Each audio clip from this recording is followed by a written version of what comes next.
അസ്സലാമു അലൈക്കും. കോഴിക്കോടുള്ള സ്വദേശി അജ്മാനിൽ വെച്ച് വാഹനാപകടത്തിൽ മരണപ്പെട്ട് മയ്യത്ത് നാട്ടിലേക്ക് കൊണ്ടുപോകാന് എല്ലാ പേപ്പർ വർക്കുകളും കഴിഞ്ഞ് ടിക്കറ്റ് കിട്ടിയത് വെള്ളിയാഴ്ച വൈകിട്ടാണ്. ആ സംഭവം ഉമ്മാക്ക് വിളിച്ചറിഞ്ഞപ്പോ ഉമ്മ പറഞ്ഞത്, മക്കൾ ആ ടിക്കറ്റ് വ്യാഴാഴ്ചക്ക് ആക്കുകയാണെങ്കിൽ വെള്ളിയാഴ്ചക്ക് ജുമാക്ക് മുമ്പ് ആ മയ്യത്ത് കവറടക്കുകയാണെങ്കിൽ അതല്ല ഏറ്റവും ഉത്തമം എന്ന് പറഞ്ഞപ്പോ അവര് പറഞ്ഞത് ആ ടിക്കറ്റ് ഒരിക്കലും മാറ്റാൻ പറ്റാത്ത ടിക്കറ്റാണ്. വ്യാഴാഴ്ചക്ക് ടിക്കറ്റ് ഇല്ല ഓൾറെഡി, അതുകൊണ്ടാണ് വെള്ളിയാഴ്ചക്ക് എടുത്തത് എന്ന് പറഞ്ഞ സംഭവം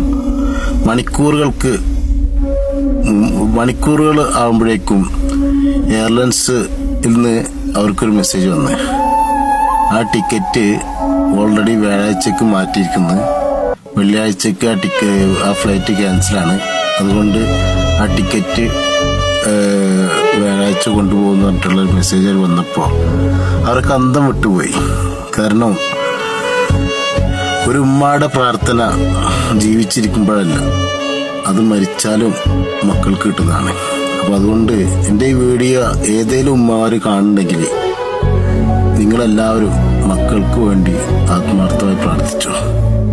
നിങ്ങളുടെ പ്രാർത്ഥന അല്ലാഹ് ഒരിക്കലും കേൾക്കാതിരിക്കില്ല. അത് മരണത്തിലാണെങ്കിലും ജീവിച്ചിരിക്കുന്ന കാലത്താണെങ്കിലും.